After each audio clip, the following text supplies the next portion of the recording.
हम कराची से तकरीबन 30-35 किलोमीटर दूर गांव राधो खान जोखिम में मौजूद है। यहाँ पे जो है ज़मीनी आबादी के हवाले से जो है यहाँ के आबादगार ज़मींदारों के पास क्या मसले मसाइल है, जानती है उनसे। मैं आलम खान जोखियो गोठ राधा जोखियो धनी मश का भतीजा, और ये जो हमारी ज़मीनें हैं उसमें जो पानी की वजह से कोई फसल नहीं होता, पानी के अलावा कोई फसल नहीं होता। इसमें हम हर फसल लगा सकते हैं मगर पानी नहीं है। कोई सब्ज़ी नहीं है जो इधर यहाँ नहीं लग सकती, हर सब्ज़ी लग सकती है। और उसमें बाग भी लग सकते हैं, आम के बाग भी लग सकते हैं, नींबू के बाग लग सकते हैं, अमरूद के बाग भी लगा सकते हैं।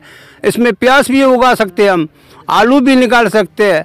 इसमें हर चीज़ निकल सकती है, सब्ज़ी फ्रूट वगैरह सारे निकल सकते हैं। मेन चीज़ है पानी। पानी नहीं है, मेहरबानी करो हमारे लिए कोई तालाब बनाओ, कोई यहाँ कोई बोर बना के दियो तो हम आबाद करें। ये मेन चीज़ कराची वालों के लिए सस्ती पड़ेगी, नज़दीक पड़ती है और उनके लिए भी सहूलत होगी, हमारा भी गुजर सफ़र इस पे हो जाएगा। मेहरबानी।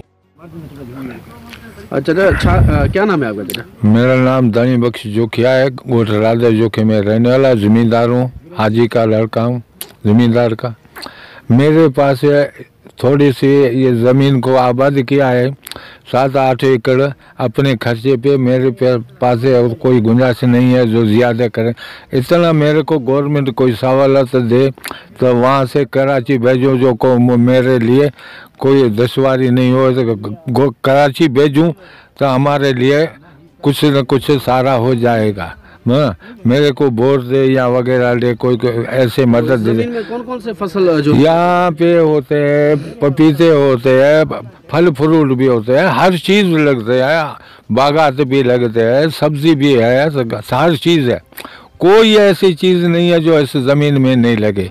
हमारी ज़मीन में हर चीज़ उगती है, जो भी लगाएगा सब्जियों में सब हर सब्जी लगती है, चाहे गोभी हो, चाहे मटर हो, चाहे मिर्ची हो, वो सब इधर लगती है। लहसुन भी लगती है, प्याज भी इधर होता है। वो हमारे को इतना दे जो बोर करके दे जा। ज़्यादा मसला क्या पानी का मसला? पानी का मसला नहीं है, मसला पानी का जो पानी ज़्यादा नहीं है, थोड़ी टुकड़ी करते उसमें क्या हमारे को बोर करके दे, एक बड़ा हौद बना के दे, तालाब बना के दे, पानी उसमें ज़ख़ीरा हो तो ये हम कराची पे भेजे, सारे कराची का वालों का भी काम हो जाएगा, मेरा भी गुजर हो जाएगा। शहर में भी हम भेजे तो उनकी भी सहूलत हो जाएगा। मेरा यही अर्ज़ है, मेरे को ये गवर्नमेंट करके दे तला का और एक बोर का, ये मसला है हमारा। बस कि इस वक्त हम जो है राधो खान जोखियों में जो है गोठ में हम मौजूद थे, जहाँ पे हमने आबादगारों से, ज़मींदारों से हमने बातचीत की। आप लोगों ने सुना, उनका यही कहना था कि हमें यहाँ पर बुनियादी जो हमारा मसला है वो है पानी का। हमें पानी चाहिए, पानी होगा तो यहाँ पे तमाम फसलें जो है हम उसको आबाद करके कराची के आवाम को सस्ते रेट में मुहैया कर सकते हैं। तो ज़रूरत इस बात की है कि गवर्नमेंट सिंध को भी चाहिए इस इलाके को अच्छे तरीके से देखा जाए और पूरे तरीके से इन लोगों की मदद की जाए। कैमरामैन टीम के साथ बागी सागर, पवार, विन न्यूज़, कराची।